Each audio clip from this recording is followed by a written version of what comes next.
that exist today. So 78.3% of children that are being abused or neglected are neglect cases. So we need to be proactive as parents. Do not let video games and TV raise your children. It's wrong.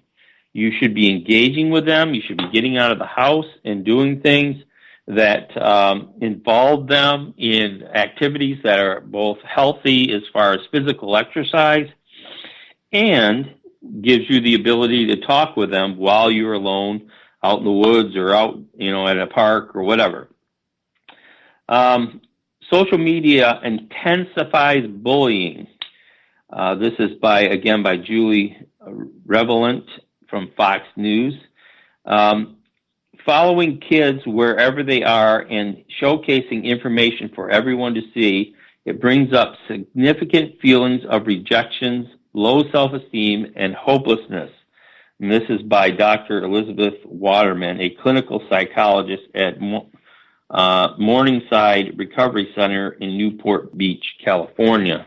Think about it now. When we were kids, if we were out in the woods fooling around or if we were hanging out with our buds, nobody knew where we were except for them. But with these new smartphones, your location is showed, if you enable it, to everybody that you know. They know exactly where you are because they can see your location because it's being published. So, our privacy is greatly reduced due to the new technologies that we have. Now, these new technologies are great because they're allowing us to meet and greet more people and influence more people's lives, hopefully positively. But we've got Big Brother watching us now, so we need to be careful what we say and where we go and what we do. Okay, here's another statement by Elizabeth Waterman. To be rejected or perceived rejection can be very painful, especially for teenagers whose biggest need in their lives is peer acceptance, she said. One of the things that is really important here and that you need to know, and this is a fact of life, and I'm sorry to burst your bubble if you think anything other, but you would be surprised how little time other people spend thinking about you. Now, why do I say that? Because a lot of people are obsessed thinking that other people are thinking bad thoughts about them, thinking that their image is somehow being besmirched or anything like that. If you take if there was to be a study or poll done on this, I bet you the amount of time we spend thinking about the average, even our friends, is a very low percentage of our day. But the perception is, again, she says, rejected or perceived rejection can be very painful. You need to relate this to your children, that the amount of time people are spending really thinking about them is probably a pretty low percentage. Unless you're in a boyfriend-girlfriend relationship and then, you get into the whole Romeo and Juliet thing where every second of their lives revolves around each other. Getting back to this story, experts agree, however, that bullying is rarely the only cause of teen suicide. Now, you would think that bullying is the cause of teen suicide, but it's rarely the only cause. Almost no kids die simply because they were bullies, said Singer, who explained that for 90% of kids who died by suicide, there was an emotional, behavioral, or cognitive problem. There are almost always other factors. So you really need to have that perfect storm of bullying along with emotional problems, behavioral problems, or cognitive problems. And I think that you really need to watch your kids, especially if your kids have cognitive problems and they really can't think things through properly. You need to be talking to them. And again, emotional problems also. You need to be talking to your kids. And if they're going through emotional hard times, you need to find out why. And you need to speak to them in love. You can't go up to them and tell them, if you don't tell me what the problem is, I'm going to beat you. That's not going to work. They're just going to go further into their shell and you will not be able to meet their needs. Though there are very rare situations when kids commit suicide for no apparent reason, and many times it's in response to a humiliating event. There are very rare situations, again, where kids could commit suicide for no apparent reason. And usually it's something that's unknown, that's secret, and it's a humiliating event, and they feel they can't go on with that event. It should have become public knowledge, and so they commit suicide, which is a horrible thing. So know where your kids are, know what they're doing, and know what they're doing online. You should have your child's password to their Facebook account and any other social media accounts that they have, and you should be checking them periodically. Do not hover over every word your child says, because it will not become effective, because there's no need for the child to communicate with you because you're into their business 24/7. So you need to trust your children, but you also need to have access to these Facebook and internet accounts, especially for very young children. You need to know what people are saying to them and what they're saying to other people. That is effective parenting. And so in some cases, I saw a really sad YouTube video the other day, because I've been researching teen suicide all week. And one of the videos I watched on YouTube was this young girl who was being bullied. She was asked on a internet site, I don't know what it was a chat room of some sort, by an older man to flash him with her breasts, and after much cajoling she did this, and then the man turned it around and used it to try to blackmail her to do further things. So as a word of warning to you young ladies trying to find acceptance and find love and care and people who like you, do not compromise your morals. Do not compromise your body to get that attention, because it can be used against you. Anyway, this girl was bullied and bullied and bullied. She went to like 3 different schools, and then finally she quit school because everywhere she went through this Facebook stuff, she was ridiculed, and people would find out about it and see the pictures of her exposing herself, and would just ridicule her, and she was suicidal and in deep despair. And my thought all along was, why didn't these parents delete her Facebook account and tell her, look, that's not a good place for you to go, stay off of Facebook?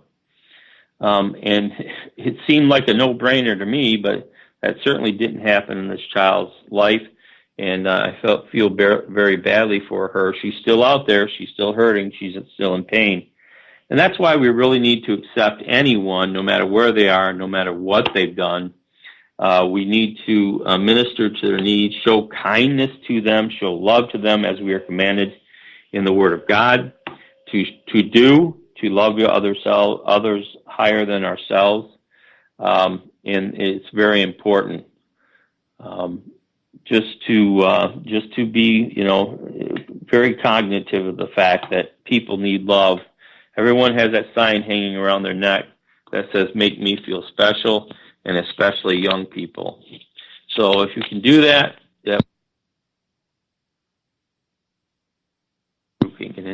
okay, I'm sorry I had to take a little break there. I'm in a hotel room broadcasting right now, and I'm afraid that the cleaning crew is going to barge through the door at any second, so I'm locking the door.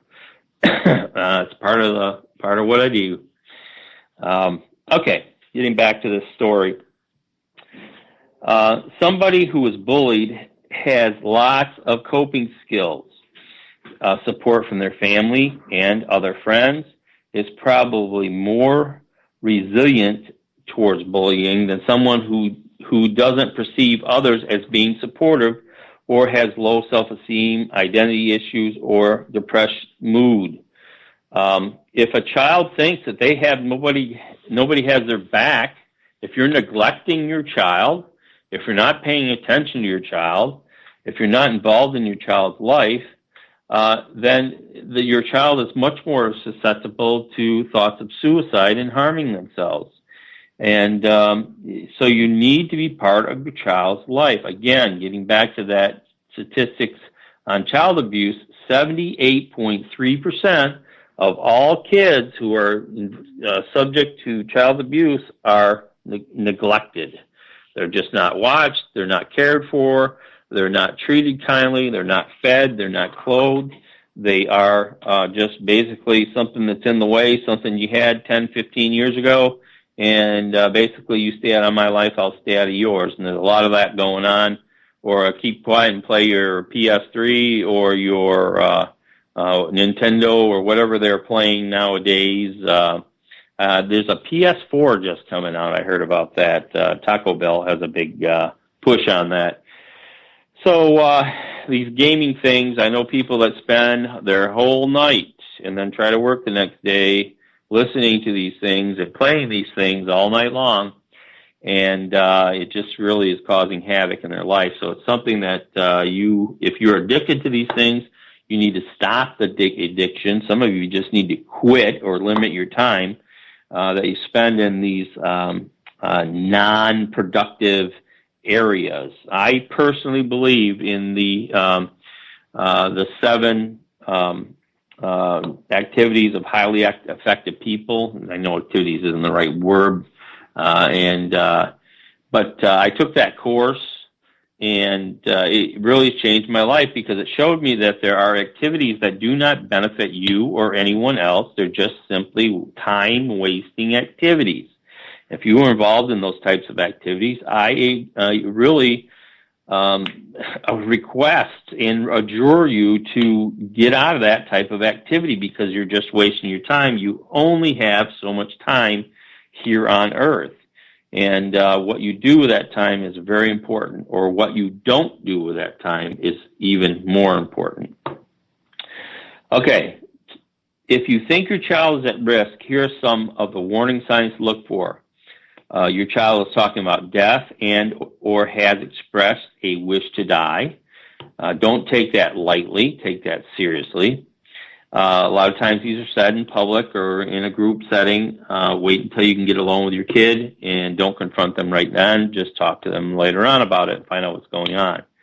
The next thing you need to look for is writing about death or drawing images relating to death. This is especially in young children. You need to be looking at what they're drawing and what they're writing, even teens. Again, changes in mood. If they have a major mood change, like they're normally a happy-go-lucky kid and all of a sudden they become quiet and sullen, you need to find out what's going on. The next thing is impulsivity and or risk-taking. Sometimes when teens become depressed and you basically have a death wish and then go out and do crazy things, hoping that in some way they'll be killed. So if you're worried about your teen, here's what you can do. Number 1, stay calm. You want to offer a lot of empathy instead of reacting with fear and anger. If you react with fear and anger, you might feel fear and you might feel anger, but you need to calm down, calm yourself down, and when you are finally calmed down, you need to then go to your child and talk calmly to them and not reacting to their statements with anger and fear. You need to show love and or support. You need to show empathy. What for you as an adult is not a big deal might be the straw that breaks the camel's back for your kid. So ask questions. Show that you understand and find out what you can do to help your kid through it. And these are all based on biblical truths. I mean, it says we should bear one another's burdens and help each other, help those who are in need. We need to, weep when others weep and rejoice when others rejoice. That's what the Word of God says, and that we need to participate. Talk more is the next one. If you think your child has any of these signs of suicide, you need to be talking to them. You need to open lines of communication. The more experiences that they have of their parent responding in a loving, supportive,